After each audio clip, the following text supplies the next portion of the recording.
గురూజీగా ప్రసిద్ధి చెందిన శ్రీ మాధవరావు సదాశివరావు గోల్వాల్కర్ గారు రాష్ట్రీయ స్వయం సేవక సంఘ్ రెండవ సర్ సంఘచాలక్గా సేవలందించారు.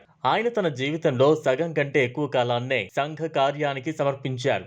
66 సార్లు ఆ సేతు హిమాచలం పర్యటించారు. జాతి హితం కొరకు అనేక ప్రాంతాల్లో స్వయం సేవకుల పాత్ర ఉండేలా వివిధ సంస్థలను ప్రారంభించారు. దేశం మొత్తం పర్యటిస్తూ స్వయం సేవకులకు, వివిధ రంగాల్లో పనిచేస్తున్న వ్యక్తులకు, సంస్థలకు మార్గదర్శిగా నిలిచారు. ఎంఎస్ గోవాల్కర్ గారు 1906 ఫాల్గుణ కృష్ణ ఏకాదశి నాడు రామ్ టెక్లో జన్మించారు. ఈ సంవత్సరం ఫిబ్రవరి 13 ఆయన జయంతి. గోల్వాల్కర్ గారి తల్లిదండ్రులు సదాశివరావు, లక్ష్మీబాయి. వాళ్ళు ఆయనకు పెట్టిన పేరు మాధవ్. ఎంఎస్సి ఎల్ఎల్బి చదివి కొద్ది కాలం పాటు బిహెచ్యులో ప్రొఫెసర్గా పనిచేశారు.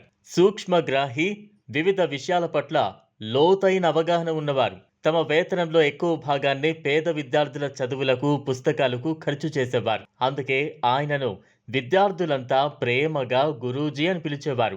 తర్వాత అదే పేరు స్థిరపడిపోయింది. గురూజీ జీవితంలోకి సంఘం, ఆధ్యాత్మిక జీవితం రెండూ సుమారుగా ఒకేసారి ప్రవేశించాయి. వారు స్వామి వివేకానంద అంతర్దృష్టికి, ఆచరణాత్మక దృక్పథానికి దగ్గరగా ఉన్న సంఘ కార్యాన్ని తన జీవితానికి ఏకైక లక్ష్యంగా చేసుకున్నారు. క్రమంగా రాష్ట్రీయ స్వయం సేవక సంఘ్ వ్యవస్థాపకులు డాక్టర్ జి సహచర్యంతో సంఘ కార్యాలయంలో పూర్తిగా లీనమయ్యారు. డాక్టర్ జి సూచనతో వారి తదనంతరం రాష్ట్రీయ స్వయం సేవక సంఘ్కు ద్వితీయ సర్ సంఘచాలక్గా 1940లో బాధ్యతలు స్వీకరించారు. గురూజీ బాధ్యతలను స్వీకరించిన కొన్నాళ్లకే సంఘానికి, దేశానికి పరీక్షా కాలం ఎదురైంది. స్వాతంత్ర్యం సిద్ధించింది కానీ దేశం రెండు ముక్కలైంది. గాంధీజీ హత్య తర్వాత సంఘంపై నిషేధం విధించారు. ఈ పరీక్ష సమయంలో గురూజీ ఎంతో గొప్ప నాయకత్వ పటిమను ప్రదర్శించి అన్ని సవాళ్ల నుంచి సంఘాన్ని ముందుకు తీసుకువెళ్లారు. పాకిస్తాన్లో కలిసే ప్రాంతాల నుంచి హిందువులను సురక్షితంగా వెనుకకు తీసుకువచ్చే విధంగా స్వయం సేవకులకు మార్గదర్శనం చేశారు. దేశ విభజన తర్వాత దేశంలో సామరస్య భావనను నింపడం కోసం దేశమంతటా గురూజీ పర్యటించారు. 1948 జనవరి 14న బొంబాయిలో జరిగిన ఒక కార్యక్రమంలో భిన్నాభిప్రాయాలు ఉన్న వ్యక్తులు కూడా సమాజంలో భాగమే కాబట్టి, వాళ్ళు కూడా సమాజం కోసం త్యాగాలు చేసి ఉన్నారు కాబట్టి వారిని స్వంత సోదరులుగా భావించాలి అని పిలుపునిచ్చారు. గురూజీ జాతీయ భద్రత విషయంలో ఎంతో దూరదృష్టి కలిగి ఉండేవారు. ఆయన కృషి ఫలితంగానే కశ్మీరు భారతదేశంలో భాగమైంది. చైనా దుందుడుకు స్వభావాన్ని, ఆక్రమణ మనస్తత్వాన్ని గురూజీ ముందే పసిగట్టారు. అనేక సందర్భాల్లో చైనా గురించి మన దేశ పాలకులను హెచ్చరించారు.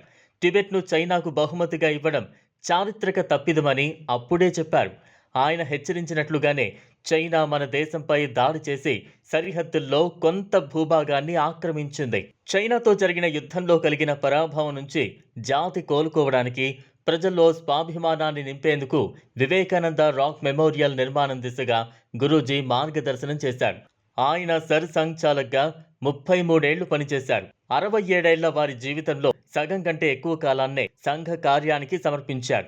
రైలు డబ్బానే ఇల్లుగా చేసుకుని 66 సార్లు ఆ సేతు హిమాచలం పర్యటించారు. జాతి హితం కొరకు అనేక ప్రాంతాల్లో స్వయం సేవకుల పాత్ర ఉండేలా అనేక రకాల సంస్థలను ప్రారంభించారు. రాష్ట్రీయ స్వయం సేవక సంఘ్ను విదేశాలకు సైతం విస్తరించారు.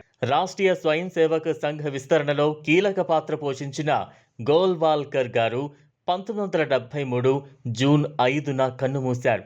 వారి ఆలోచనలు ఇప్పటికీ మనకు మార్గదర్శకమే. గురూజీకి మనం సదా రుణపడి ఉంటాం.